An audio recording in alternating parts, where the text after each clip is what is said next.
Welcome to Biztech's CEO Conversation Show, the show where we feature CEOs across the region who are making an impact. Today we speak with Nguyen.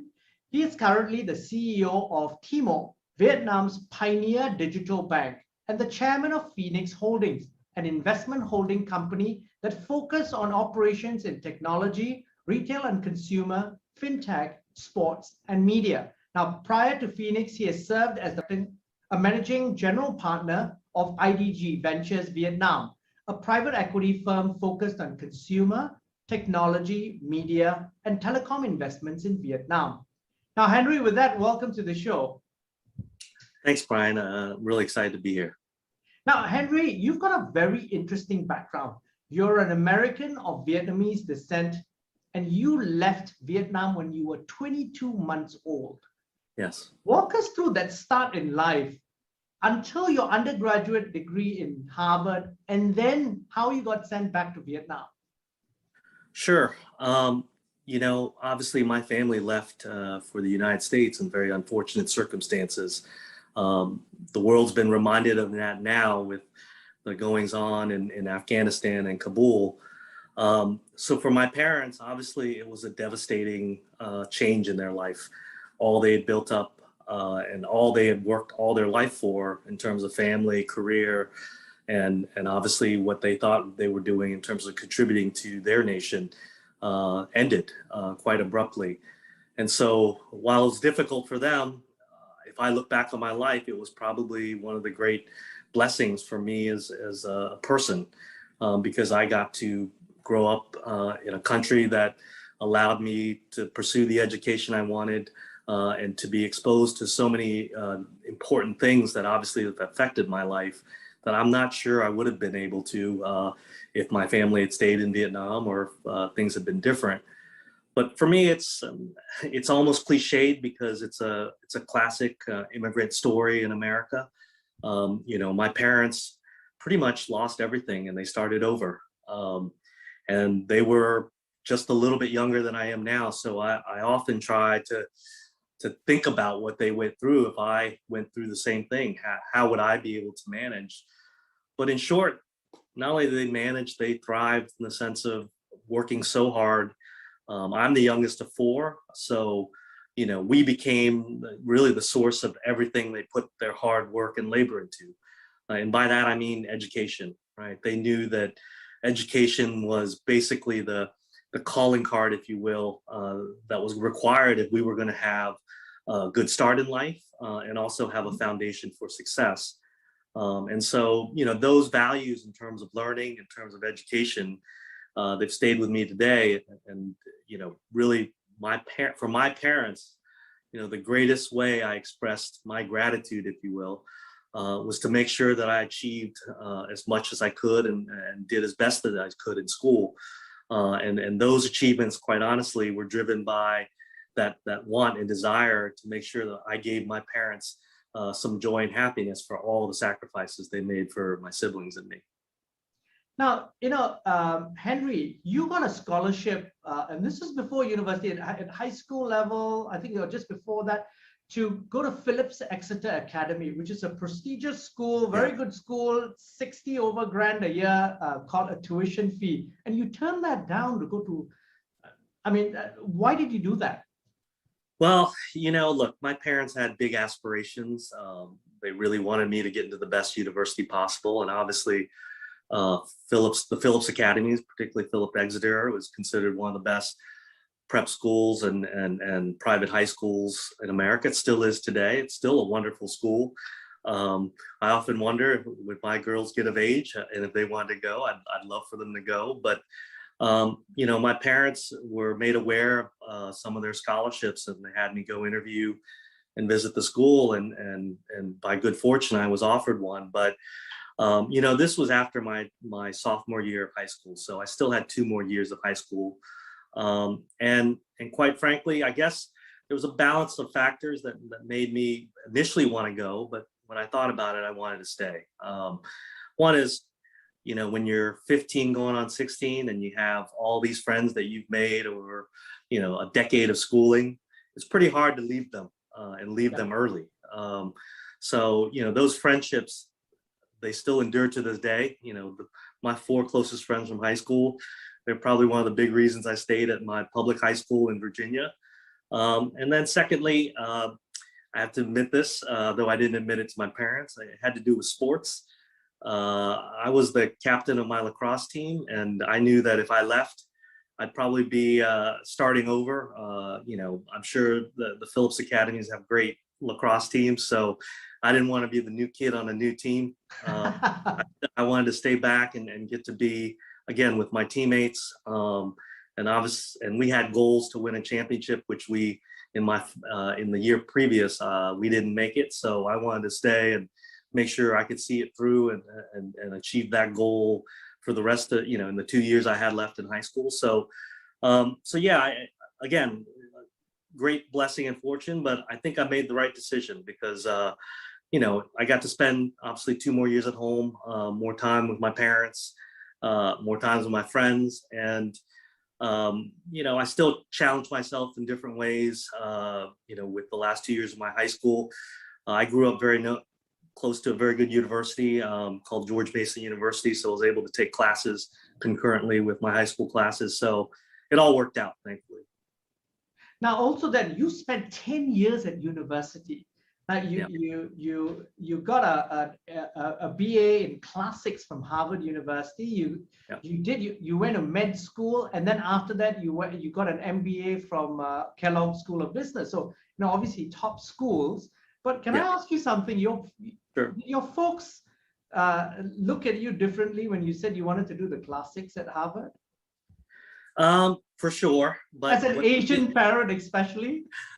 Well, I'll have to say it's not a very big act of rebellion, but I thought that was a small act of rebellion against my parents. Part of my parents' American dream quite openly was that, they wanted all of us to become doctors. So my oldest is my brother, and I have 2 sisters, and then the youngest is me.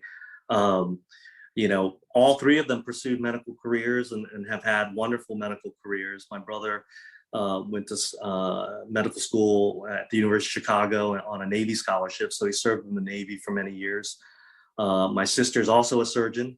She's now practicing in North Carolina.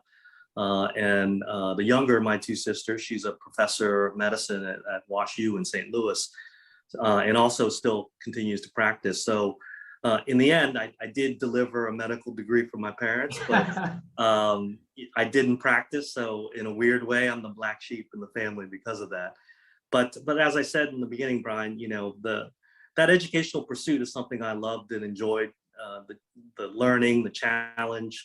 Obviously, it was wonderful to have something in common with my siblings, and they were terrific guides and mentors. And if anything, they probably, dragged me along their coattails into the field of medicine. I do miss it, but I always realized that at some point in my life, I wanted to be an entrepreneur. And so that journey started a little bit earlier than I expected when I first returned back to Vietnam 20 years ago. Yeah, so tell us about that. You finished Harvard, and then you had that unexpected opportunity to go to Vietnam. Yeah. There's little things in your life that end up being the major deflectors, I like to call it. As part of my Harvard experience, one of my summer jobs was writing for our student published travel guide called Let's Go. And in the year I worked, I was actually looking forward to going to Rome as a classics major, studying all, classical history, antiquities, Greece and Rome. I thought that would be a great capstone to all the years I spent learning the history, culture, and language. But I ended up getting recruited to being the first writer for the Vietnam Guide. I would have to say I was reluctant to switch, but I got, I'll say, gently coerced into doing it. But I say that now, that was the most important summer of my life because I had known very little about Vietnam and had, I will say quite embarrassing, just didn't know much about the language, the culture. I grew up an American suburban kid. So that summer really changed the course of my life and was one of the great, experiences that obviously led me to where I am today. So returning to Vietnam 20 years ago was a product of that. that first trip. And then, and how did you start out then with IDG Ventures in Vietnam, and walk us through that journey, and also then Sure. subsequently you remained in Vietnam? Yeah. I think all entrepreneurs and all successful people will tell you that when fortune comes knocking on your door, the best thing you can do is to be ready for it. And I was. My good fortune when I was in Vietnam is I served on the board of the American Chamber of Commerce in Hanoi, and we had a visit from a gentleman named George McGovern, Pat McGovern, I'm sorry. But he was the founder and chairman of IDG, which is a technology media company. People probably remember it for, if you were at least a child of the 80s and 90s, all the magazines with World in the title, PC World, Mac World. Then, of course, all the big conferences, Mac World Expo, obviously, where Steve Jobs and Apple famously, still until several years ago, unveiled a lot of their new technology and devices. But he had gotten into venture capital in China in the 90s. And so in the early 2000s, he wanted to do the same in Vietnam. And because I hosted that trip for him and spent a lot of time with him, he basically tapped me to open up IDG Ventures in Vietnam. So that chance meeting, if you will, and the relationship built there led into us starting the first venture capital and private equity firm in Vietnam. And then fast forward, you worked at IDG Ventures, and then you became an entrepreneur on your own. You with various food and sports ventures, not only in Vietnam but also in the US. Yeah. So, I was an entrepreneur since I was 10 years old, and I remember the newspaper route that started it all. Back in the day, when people still read newspapers and the Washington Post had a major circulation where I grew up, I was able to secure a newspaper route that ended up becoming multiple routes that I basically hired my friends to work with me. So, wow. These entrepreneurial ventures carried on through my time in college and medical school. In fact, my friends and I had an awesome student medical publishing business through all my years in medical school. So even while I was in school, I thought running a business on the side, but if I look back now, I've always been running businesses. In school was what I was doing on the side. So when I got back to Vietnam, the great joy for me was obviously starting this new firm and venture fund, which was a terrific startup in and of itself. Back then, there was still very ambiguous and unclear laws in terms of foreign investment, never mind venture capital and technology investments in Vietnam. The term venture capital itself didn't exist. Very famously now over the last probably 5 to 7 years throughout this region, startup has become a native word in almost all these languages, from Bahasa to Vietnamese to Tagalog, et cetera. But, 20 years ago, startup, people would look at you and not know, if you were from another planet or not. So being able to be there kind of at the very beginning, it's good to have those memories, but quite frankly, there were times when it was difficult and frustrating. But to see and to be, partners with so many of the early entrepreneurs here who really set the stage for this current wave is the really gratifying part of it. And I'm still, gratified and happy to continue to be part of this whole startup and technology scene here in Vietnam and in the region. Henry, what were your big winners from IDG Ventures? Well, the biggest one probably everybody knows is the first unicorn from Vietnam is VNG. Its initial founding name was Gnanalingam because they initially started off as one of the online game publishers here in Vietnam, but they've obviously built and diversified their business into all sorts of technology, including the #1 communications platform in Zalo, in fintech with their Zalo Pay, in digital media with Zing. So it's quite a very diversified and large business now, and gaming still remains at its core.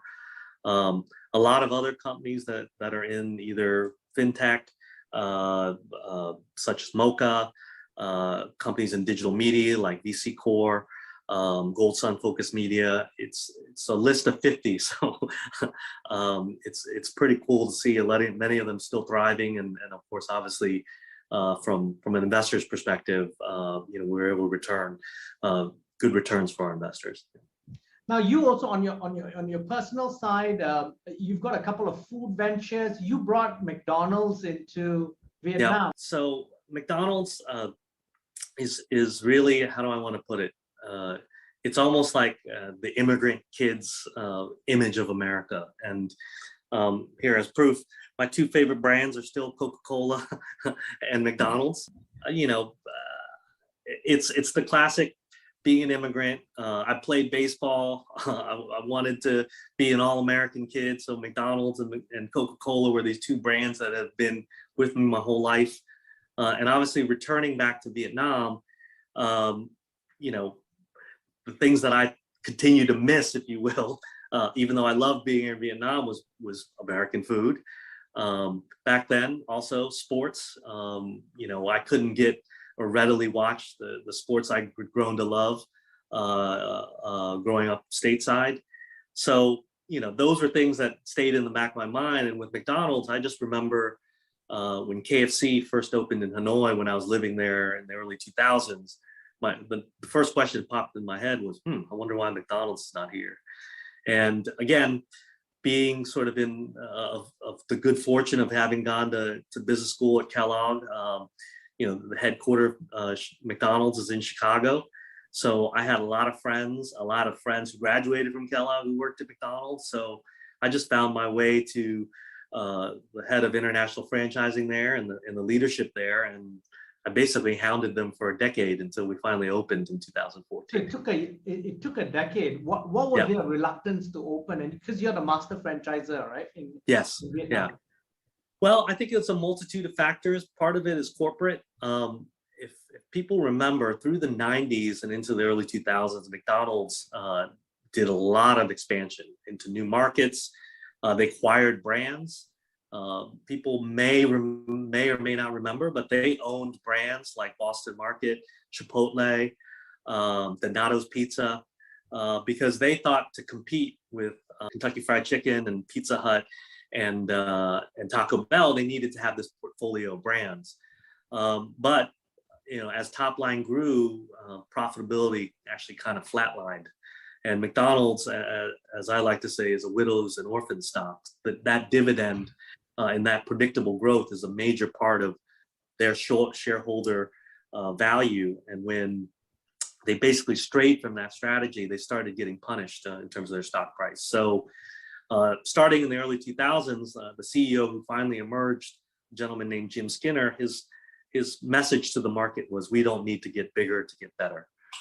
It was about focusing on same-store sales. It was about really focusing on their core business. So they eventually shed and sold those other brands. And they basically said to Wall Street, we're not going to open new markets. So that was exactly the window I interfaced with them. So, in that sort of period of 2004 to 2012, I believe their stock price went from the low teens all the way above 100. So the messaging and the strategy was working. So opening a new market in Vietnam, which wasn't going to move the needle for them, and also would have changed their messaging, I think, is one of the main critical reasons why. The other ones is it's a lot of work to open a new market, particularly when it comes to making sure that the supply chains are in place and being able to ensure that global McDonald's standard is delivered. And that's a costly endeavor if you don't expect and plan to have the growth and scale within a specific period of time.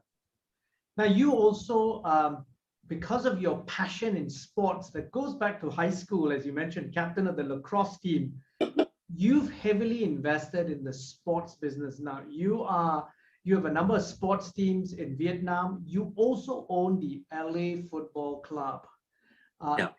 Tell us about your sports investments. Sure. Well, look, here in Vietnam, a lot of times, and I think a lot of entrepreneurs will tell you this, you kind of look at the status quo and you see things that are deficient or things that are missing that you think could be better. And for me in Vietnam, one of the things I missed, as I mentioned earlier, not just watching sports, but just being able to participate in more sports, particularly ones that I was interested in. So as you know, here in Vietnam and across this region, football is king, right? Yeah. It's football and everything else is usually a distant second, except for maybe when we talk about our friends in the Philippines, where it's flipped with basketball. But for me, I wanted to get involved, and I knew over time that, you know, sports would become a more important part of people's lives here as the economy grew and as people attain middle-class status. And I always knew how much sports contributed to my life in terms of, you know, camaraderie, in terms of teamwork, in terms of just a wonderful experience in learning how to fit in and be an integral part of a group. So, you know, really, I just wanted to replicate that. And that really started in the beginning with basketball. Actually, the connection here with ASEAN is, you know, we had already started sort of sports training programs here. I started something with a partner named Saigon Sports Academy. So we were training tennis, swimming, basketball, football, etc. But then Tony Fernandez, founder of AirAsia, but also one of the founders of the ASEAN Basketball League, gave me a ring and said, "Hey, look, we want to have a team in Vietnam." And so that started this whole journey of, well, let's go ahead and start a pro basketball team here in Saigon and participate in this regional league. And so that was the anchor team. It's called Saigon Heat.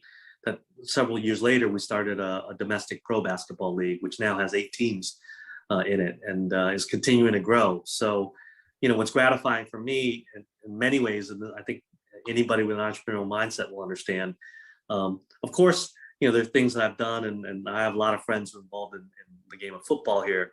But, you know, basketball and other sports, I'll call it the underdog sports. So it's been fun to grow basketball almost from zero to now.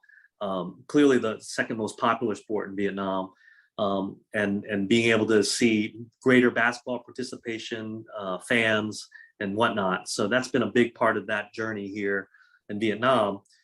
In addition to that, here in Vietnam, you know, a big part of my experience from, you know, high school through university was sports.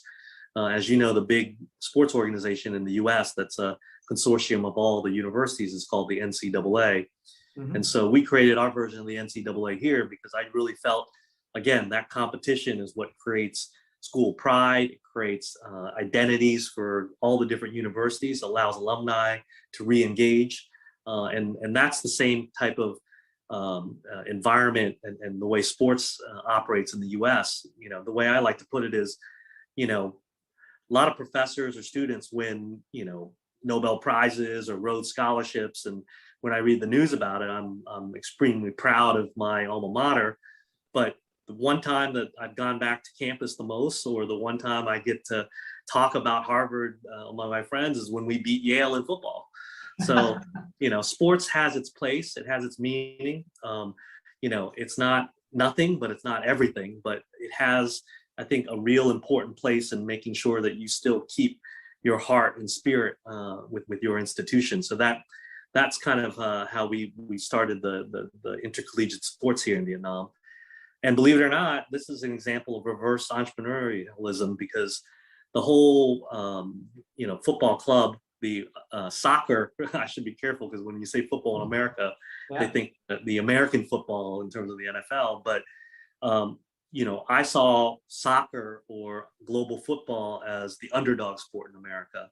And so, you know, almost a decade ago, I started this project to see if we could start a new club in Major League Soccer, which is the first division in the US. And over the course of about 2.5 years, we were able to get the deal done, build a stadium right in downtown LA. And we started a club called LAFC, so Los Angeles Football Club. We're the rivals to the LA Galaxy, probably because everybody knows them because of David Beckham. Yeah. Yeah, that's been one of the most you know, rewarding and exciting projects of the last several years of my life. And you've also got very interesting co-investors, everyone from Chad Hurley to Tony Robbins to Magic Johnson to even a Asian connection there from Malaysia, Vincent. And Ruben, yeah. Yeah, so look, in my life as a business person and as an entrepreneur, like you never do anything alone, right? Start with great partners. You start with great advisors, investors, and then of course you build a great team, and you really empower them to do what they are meant to do in terms of their talents and their hard work, et cetera. So, being in the fortunate position I've been in so many really exciting and interesting projects has allowed me to bring together a lot of very, very highly skilled people who have tremendous amount of experiential capital, intellectual capital, and relationship capital to make things happen. And that's been, again, one of the great experiences and lessons in all of these projects. Now, I want to zoom in now on Timo Bank. Your newest baby, you're the CEO. Tell us about this digital bank and the motivation for starting it. Actually, this bank was started 6 years ago by a very good friend of mine, Gnanalingam, who probably, if many people who do pay attention to Vietnam or investors in Vietnam know him very well. He's one of the founders of Vina Capital, which is one of the largest investment firms here in Vietnam. And I think he, like me, saw the changes that were happening and how quickly they were happening, particularly in rapidly growing economies like Vietnam, thanks to technology. And because he was very close to, financial services and the financial services sector here in Vietnam, he wanted to take a lead there. And so he started Timo actually 6 years ago. And we stayed in touch. We talked a lot about where this was going and what his plans were. And so his initial start was with one of the large private commercial banks here. And in the first 4 years of their partnership, they grew very fast to, I think, well over close to 400,000 customers. And you can imagine at a time where people were still not used to doing any of their financial interactions, never mind online or mobile, it was quite an achievement. But their partnership with that bank was ending. And so that's when our conversation started a couple of years ago. And I knew that this was a tremendous opportunity to really, build upon the foundations that the Timo team and Don had built up to that point. And so we reset our relationship with a new bank that also became one of our principal stakeholders. It's Via Capital Bank, of which Phoenix Holdings is a shareholder of, and also allowed us to have that kind of stakeholder alignment on two sides. And so, I'll put it this way, quite simply, Brian, it was such an exciting project that, when we were doing our CEO search, I kind of jumped out of my chair and you do this. The impact, the potential, and obviously as a business, its potential is remarkable. And so I just wanted to be a part of that. And also maybe I was itching to get off the sidelines a little bit and get back into a more day-to-day executive role. But it's been extremely gratifying and a really fast year so far. Yeah. And Timo is also really, if you really take a step back, it's a financial inclusion story, isn't it? Because the Vietnamese government is, on one hand, pushing for innovation. The banking sector in Vietnam has been a little bit behind the curve in the past, but the government wants 80% of the adult population to be banked by 2025. That's right. That's right. You're right to say that there's a conservatism that runs through the regulatory bodies here and the policymakers. Rhetorically, though, they really want things to move fast. And I think they're starting to realize that they cannot shape or guide that. They'll just have to create the framework to allow different companies and entrepreneurs to really push to reach those type of goals. And absolutely, that's totally right. And I think obviously there's so many of the same countries in this region that have the same kind of demographics, the same type of conditions in terms of a very, very large population that remains unbanked. And even the banked is underbanked in the sense of not really conforming to or serving those needs.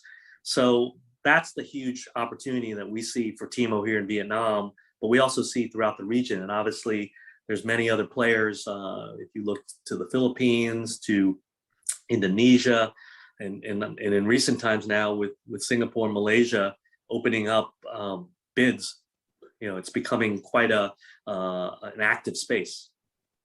Now, is that from a Vietnam, from an execution strategy, is that a click and mortar type or pure digital execution? Because if you use an example like Timo Bank out of South Africa, theirs was basically an execution strategy that's a click and mortar. It's not 100% digital. What's your strategy moving forward? No, obviously you have to really understand your market, right?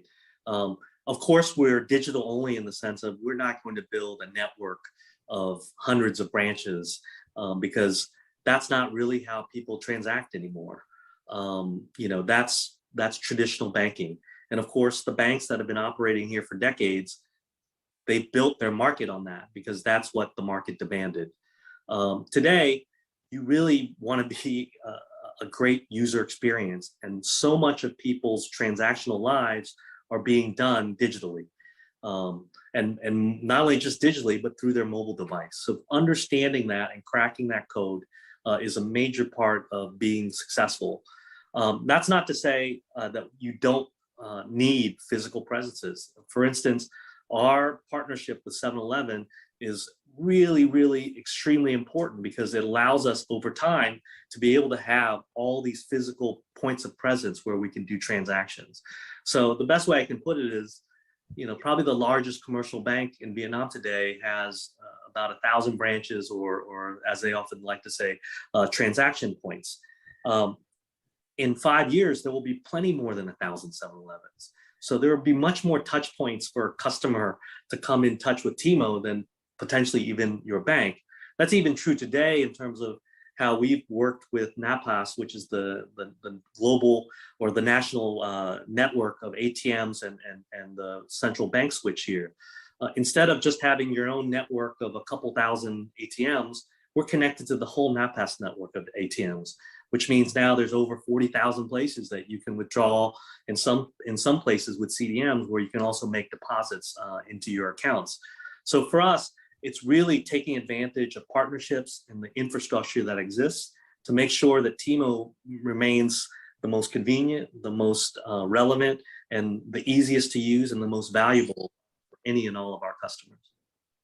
Now, I want to zoom in and get your insights on what you think success will look like for Timo in 2 or 3 years' time. Obviously, look, we need to continue to build our network of partnerships. So, for instance, connecting with some of the largest fintech players in this market, connect to the largest wallet like Momo. We want to make sure that, the way I like to put it is Timo plus partner equals, exponential value for our users. And of course, building those networks and partnerships take time. Integrating it in a real and relevant way is not just technology. It's a lot of product work. It's a lot of interfacing between, two companies and teams. So for sure, building our network of services and creating valuable services for our users in the next 2-3 years. Of course, growing number of users, right? Similar to the Philippines and Indonesia, more than 2 out of 3 people here in Vietnam are unbanked. So there is this whole market that's waiting to be addressed. And of course, the question remains, well, why haven't they been addressed before? Well, quite frankly, a lot of banks, given their cost structure, given a lot of their constraints, it's very expensive to serve a customer that maybe one of your branches can't serve, and you can't reach out to them, and maybe they don't have the assets that you need to maintain accounts that are profitable. The thing that technology enables and affords us is to be able to serve these customers with a cost basis that allows us to reach out and integrate so many more and bring so much more into the financial system. There's so much friction in the system as well in terms of just getting other basic needs met in terms of credit and loans, right? That's clearly one of the most important functions that any fintech entity that it's worth is to be able to address those problems and overcome those barriers. So for us, obviously, it's number of new customers that come onto our platform, and also increasing the volume of transactions, the amount of assets and deposits that are in our system, because that means we'll be an expression of our healthy ecosystem and relevancy to the marketplace. You were in very early on Vietnam's growth wave. Now, yeah. Where do you see the opportunities in Vietnam in the next 5 years? Yeah, you know what? One thing I'll share, Brian. I've been here 20 years, and it's been remarkable how fast things have changed, how the economy has grown in these 20 years. But I so deeply believe the next 20 years are going to be many-fold better. And part of it is there's so many more people now that are in the financial system, in the economic system that weren't before. There's so much more wealth and wealth creation that's happening, from the lowest levels of the pyramid all the way to the top. Business and private enterprise have really led the way here. And I see that continuing to grow and expand over the next 20 years. So for the next 5 years, really what I see is now you have a whole cohort that I call Vietnam's golden generation. So I will say, if we just use the global sort of millennials definition of those born in the late 80s beyond, you have basically 2/3 of Vietnam that's born from that point onward. They're digital native, they're sophisticated, they're worldly, they're in the prime of their earning and also spending power. So, things will grow in terms of, consumer services here, particularly in financial services. The banking sector is going to grow. Obviously, a lot of real estate investment and other infrastructure investments have been taking place.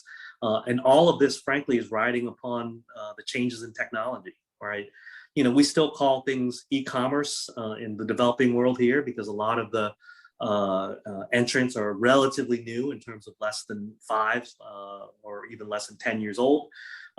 But as you know from developed markets, commerce is commerce, right? Like Amazon is not e-commerce anymore. In fact, Amazon, I think last month was the first month ever that they sold more goods than Walmart. So this is where the world's headed. It's digital, it's technology enabled. And for us, from a banking and financial services perspective, and what we're trying to do with Timo is be that next generation of banking services, of other financial services, and meeting those consumer needs in a much less costly, lower friction, and more relevant way that creates value for customers. Henry, it's been a fascinating conversation. Thank you very much for taking your time to be on the show. No, thank you, Brian. I really enjoyed our conversation, and I look forward to staying in touch. Now, we've been speaking to Henry Nguyen, the CEO of Timo, on Biztech's CEO Conversation Show. I'm Brian Fernandez. Please check out our Facebook and LinkedIn sites, as well as our website, www.biztech.asia. Please like and subscribe to our various platforms. Thank you very much for tuning in.